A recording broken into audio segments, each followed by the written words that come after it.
Assalamualaikum Assalamualaikum warahmatullahi warahmatullahi wabarakatuh. wabarakatuh. Perkenalkan, kami dari kelompok 11. Saya sendiri Imamuddin dan rekan saya ada Saya Milatul Wahdah. Saya Nurul Amalia. dan pada kesempatan kali ini kita akan belajar atau cara mengajar mengenai Khalifah Utsman bin Affan. Untuk selanjutnya, langkah baiknya kita berdoa terlebih dahulu. Berdoa dipimpin oleh ketua kelas. Silakan, Lia Mulyasaro.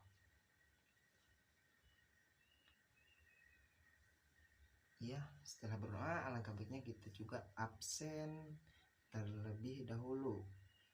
Ada Amtiah Jaratun Nisa, Anida Al-Mujahidah, Erdi Palupi, Iqbal Alamsyah, Maisaro. Tampaknya hadir semua. Alhamdulillah kita masih diberi kesehatan untuk tetap terus semangat belajar ya adik-adik. Baiklah, untuk materi kemarin kita telah belajar mengenai Khalifah Umar bin Khattab. Kalian masih ingat apa saja usaha-usaha yang dilakukan oleh Khalifah Umar bin Khattab? Usaha yang dilakukan oleh Khalifah Umar bin Khattab diantaranya adalah mendirikan lembaga-lembaga yang mengatur bidang sosial dan hukum. Yang kedua, mendirikan Baitul Mal. Ya, pintar. Yang ketiga, menetapkan tahun Hijriah. Yang keempat, membuat mata uang. Dan yang kelima adalah membangun angkatan perang atau armada perang. Tampaknya adik-adik masih sangat cerdas ya, alhamdulillah masih ingat. Berarti itu tandanya kalian mempelajari di rumah ya. Baiklah, pada kesempatan kali ini kita akan berpindah ke khalifah yang ketiga, yaitu Khalifah Utsman bin Affan. Riwayat dan silsilah Utsman bin Affan. Utsman adalah khalifah ketiga dari Khulafaur Rasyidin. Ia lahir pada tahun 574 Masehi dan wafat pada tahun 656 Masehi. Utsman dijuluki sebagai Dzunurain atau dua cahaya.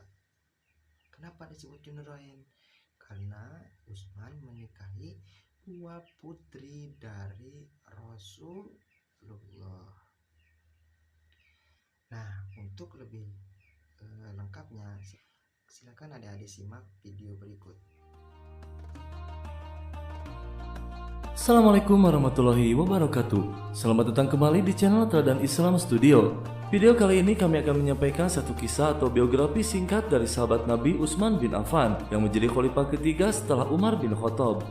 Utsman bin Affan Al-Amawi Al-Quraisy yang akrab disapa Abu Abdullah. Beliau berasal dari Bani Umayyah. Utsman dikenal sebagai seorang pedagang kain yang kaya raya dan dermawan. Dia terkenal dengan ahli ekonomi dengan jumlah ternak yang dimilikinya melebihi peternak-peternak yang lain.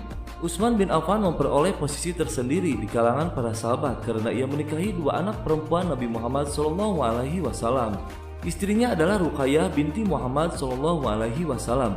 Di tahun kedua Hijriah, Ruqayyah meninggal dunia pada hari Perang Badar. Utsman pun sangat sedih dengan kepergian istri yang dicintainya.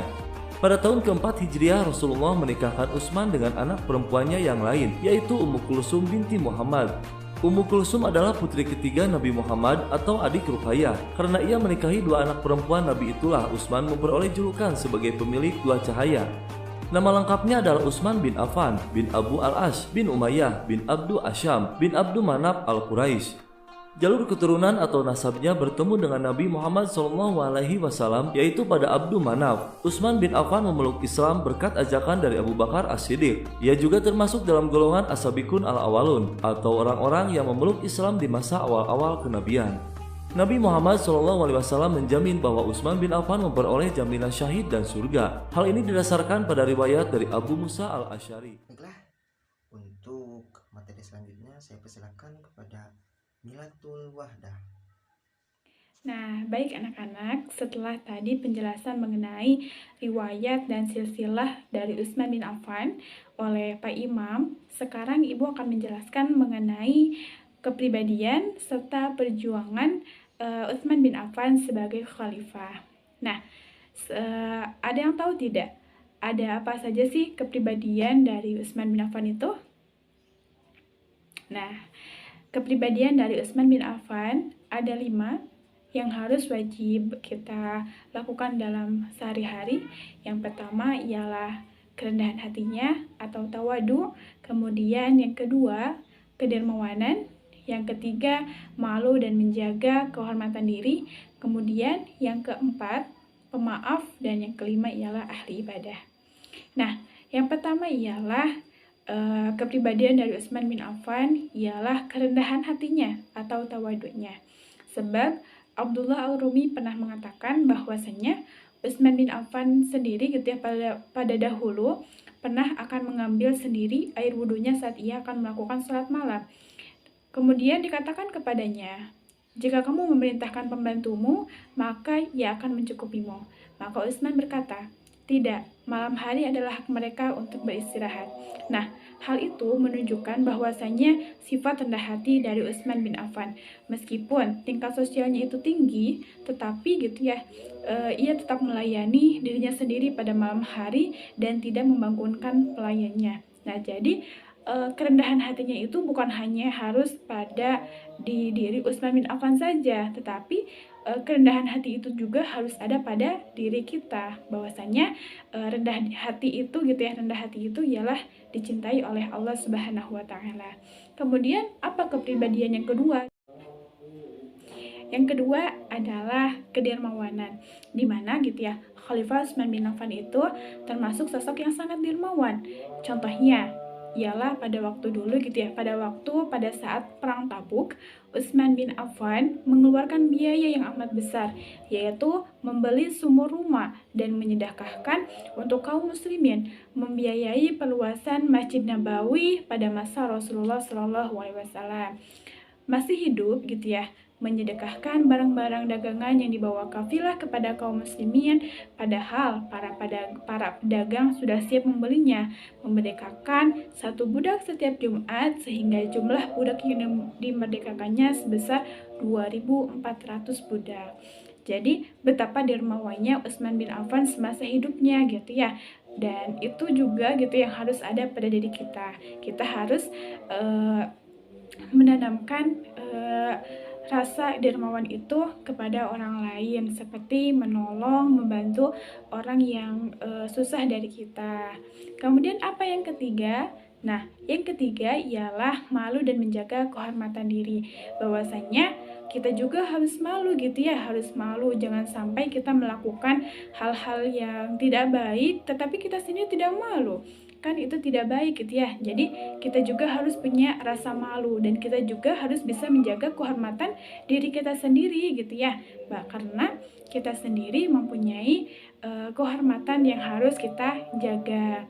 Nah, dari sifat beliau ini, Utsman bin Affan, beliau kan adalah sifat mempunyai kepribadian pemalu dan menjaga diri. Nah, sifat itu tuh begitu indah gitu ya bagi orang yang memilikinya, yang dapat menjadi kebaikan, keberkahan, kelembutan, dan kasih sayang. Dan Al-Hasan Al-Basri pernah bercerita tentang Utsman bin Affan bahwasanya sesungguhnya Utsman bin Affan berada dalam rumah dalam pintu tertutup. Namun ia tidak pernah melepas pakaiannya untuk mandi. Ia melakukan hal itu karena rasa malu yang sangat besar. Selain itu, Utsman tidak pernah mengucapkan kata-kata batil dan tidak pernah menyentuh kemaluan dengan tangan kanan sejak digunakan untuk membaiat Rasulullah SAW. Ia tidak pernah minum khamr pada zaman jahiliyah maupun zaman Islam.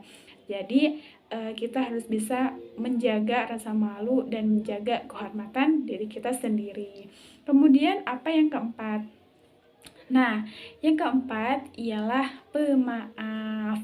Kita juga sebagai umat muslim ya, Dan anak-anakku sekalian, kalian juga harus bisa mempunyai sifat pemaaf. Jangan sampai kita tidak mempunyai sifat tersebut gitu ya, karena pemaaf itu ialah orang yang sangat dicintai oleh Allah Subhanahu wa taala. Meskipun banyak orang yang nyakitin kita, yang menjelek-jelekan kita, tetapi kita harus sabar dan kita harus bisa memaafkan orang lain.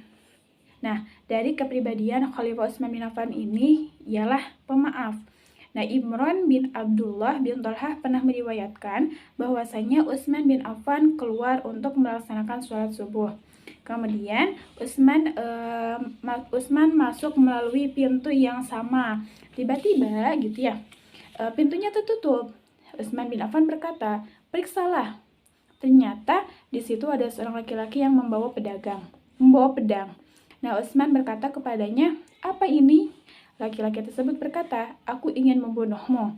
Utsman berkata, "Subhanallah, kenapa kamu ingin membunuhku?" Ia menjawab, "Pejabatmu di Yaman menzalimiku." Utsman berkata, "Kenapa kamu tidak menyampaikan masalahmu kepadaku? Lalu, jika aku tidak bersikap adil terhadap pejabatku, kamu dapat menghendaki hal itu kepadaku?"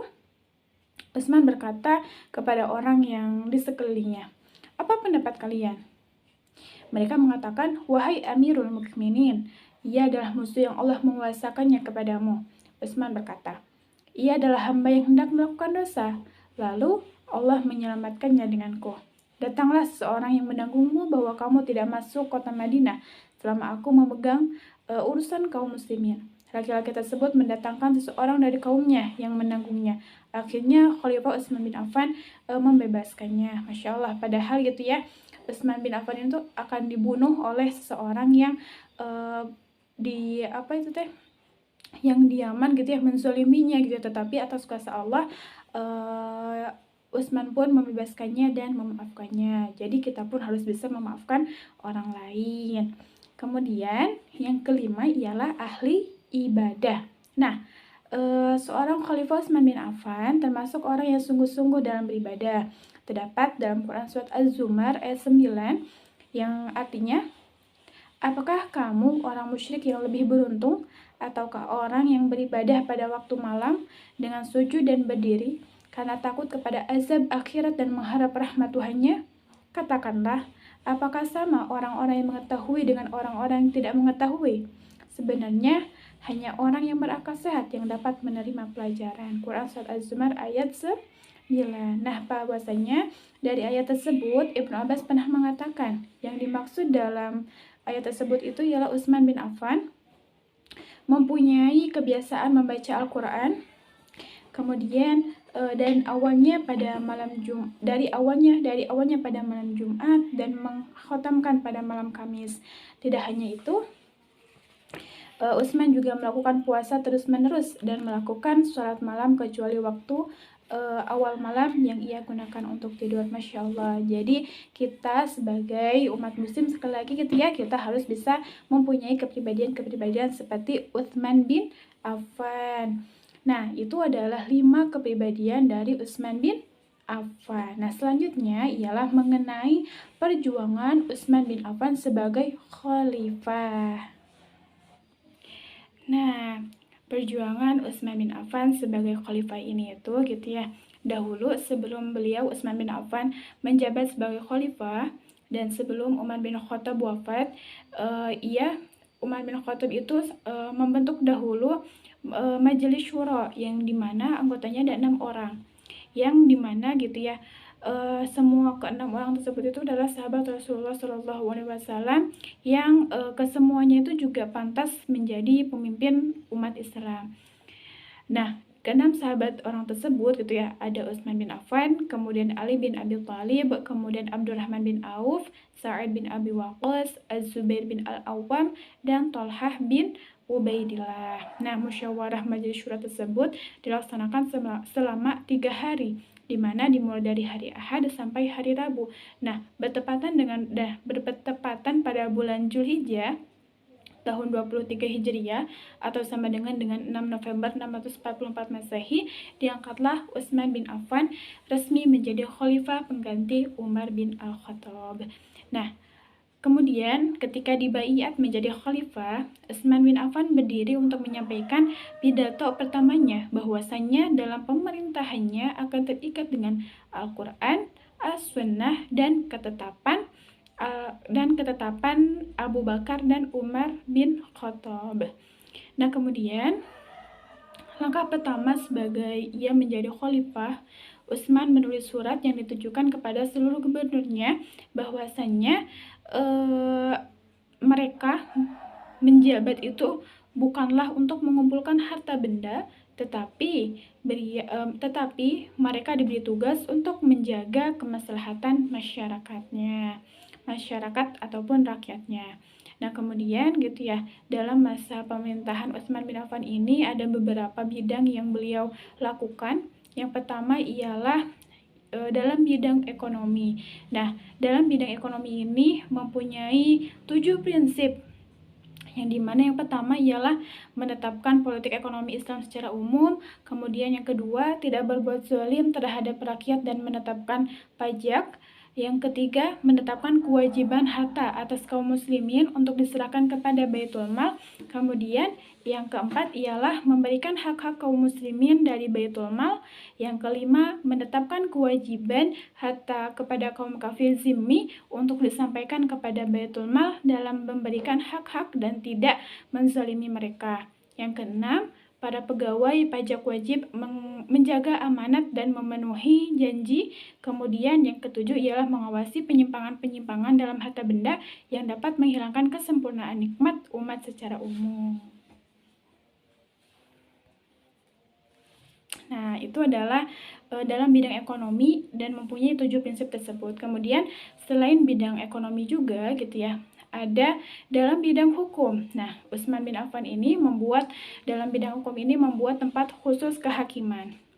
Nah, sebagaimana riwayat yang disebutkan oleh Ibnu Sakir dari Abu Saleh, pembantu Abbas, yang berkata, "Aku diutus oleh Abbas untuk memanggil Utsman, lalu aku mendatanginya di balai kehakiman." Nah, di antara hakim pada masa Khalifah Utsman bin Affan adalah Zaid bin Thabit, yang dimana ia ditempatkan di Madinah. Kemudian ada Abu Darda, ia di Damaskus, Ka'ab bin Abi Sur di Basrah, Abu Musa al-Asy'ari di Basrah, Syuraih bin Syuraih di Kufah, kemudian Ya'la bin Umayyah di Yaman, Sumamah di Sana'a, dan Utsman bin Qais bin Abi As di Mesir. Nah, itu adalah orang-orang yang ditempatkan oleh Utsman bin Affan di dalam bidang khusus kehakiman. Nah, kemudian selain dalam bidang hukum, beliau juga ada dalam bidang ibadah. Nah, di mana Utsman bin Affan ini tuh yang menambah azan 2 kali dalam sholat Jumat. Nah, di mana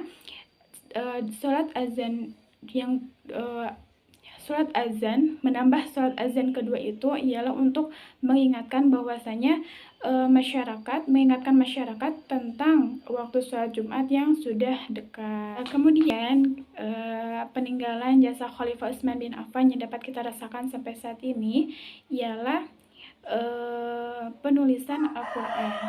Nah, di mana hal itu didorong adanya perbedaan bacaan atau cara membaca di antara umat Islam hingga dikhawatirkan berpotensi menyulut api fitnah mengenai kitab suci Al-Quran. Nah, jadi mengapa Utsman bin Affan mempunyai program untuk penulisan Al-Quran dikhawatirkan gitu ya, karena yang tadi pula yang ibu tadi bacakan bahwasanya takutnya ada perbedaan bacaan ataupun cara membaca di antara umat Islam. Jadi Utsman bin Affan melakukan gitu ya penulisan Al-Quran. Nah, di antara tim penulisan Al-Quran tersebut diketuai oleh Zaid bin Thabit dan anggotanya adalah Abdurrahman bin Haris dan Abdullah bin Zubair. Nah, setelah selesai penyalinan lembaran-lembaran dalam beberapa mushaf, maka ia mengirimkannya ke beberapa wilayah, diantaranya disimpan di Madinah, kemudian Syam, Kufah, Basrah, dan Mekah. Nah, itu adalah perjuangan dari Utsman bin Affan selama menjabat sebagai khalifah, di mana terdapat beberapa bidang yang Utsman bin Affan lakukan. Yang pertama ada dalam bidang ekonomi, kemudian ada dalam bidang hukum, dan yang terakhir ada dalam bidang ibadah. Kemudian yang dapat kita rasakan sampai saat ini ialah penulisan Al-Quran oleh Utsman bin Affan. Nah, mungkin itu penjelasan mengenai kepribadian dan perjuangan dari Utsman bin Affan sebagai khalifah. Nah, untuk selanjutnya, materi yang selanjutnya ialah oleh Ibu Ama.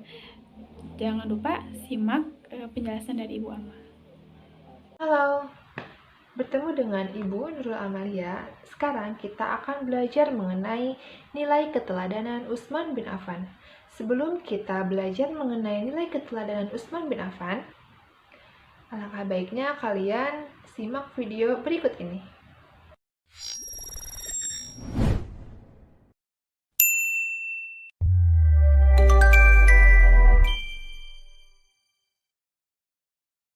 Kedermawanan Utsman dan doa Rasulullah. Utsman bin Affan adalah salah satu sahabat Nabi yang terkenal pemalu dan soleh. Selain itu, ia juga merupakan seorang saudagar yang sukses. Tapi, meskipun ia adalah saudagar kaya, Utsman tidak pernah membanggakan uangnya. Ia menggunakan uang-uang tersebut untuk disedekahkan di jalan Allah. Sudah banyak sekali sedekah yang Utsman berikan untuk membantu kaum muslimin, mulai dari membeli sumur orang Yahudi hingga memberikan bahan makanan kepada penduduk Madinah yang saat itu tengah menderita kelaparan. Utsman juga pernah menyumbangkan uang sejumlah 1.000 dinar kepada Rasulullah demi keperluan perang Tabuk.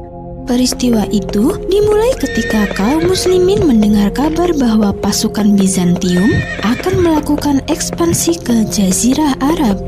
Mendengar hal itu, kaum muslimin segera menyiapkan pasukan dan peralatan perang. Di tengah persiapan tersebut, kaum muslimin menemukan masalah serius, yaitu mereka kekurangan perbekalan. Kurangnya perbekalan tentunya akan memberikan dampak buruk bagi kaum muslimin di medan perang. Untuk mengatasi hal tersebut, mereka berkonsultasi kepada Rasulullah. Rasulullah akhirnya mengumpulkan kaum muslimin dan memberikan pengumuman kepada mereka. Wahai kaum muslimin, sesungguhnya sebentar lagi kita akan pergi berperang melawan pasukan Bizantium. Adakah di antara kalian yang mau menyedekahkan hartanya untuk pasukan kita? Tanpa menunggu lama, Utsman bin Affan yang berdiri tidak jauh dari Rasulullah langsung mengangkat tangan. Saya bersedia membantu, wahai Rasulullah. Lalu Utsman dengan segera pulang ke rumahnya. Di sana ia mengambil uang sejumlah 1.000 dinar. Tidak lama setelah itu, ia memberikan uang tersebut kepada Rasulullah. Rasulullah senang dan berkata, Semoga Allah senantiasa mengampuni dosa-dosamu, entah yang disengaja ataupun yang tidak disengaja hingga hari kiamat. Utsman tersenyum kepada Rasulullah. Tidak ada hal yang bisa membuatnya merasa lega selain didoakan langsung oleh Rasulullah.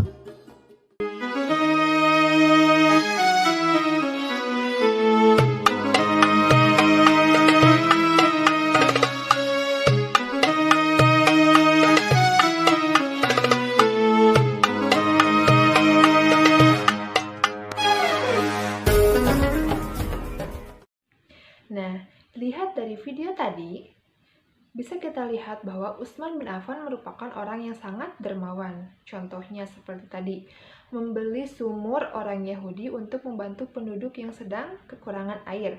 Kemudian, memberikan bahan makanan kepada penduduk yang mana pada saat itu penduduk sangatlah kelaparan.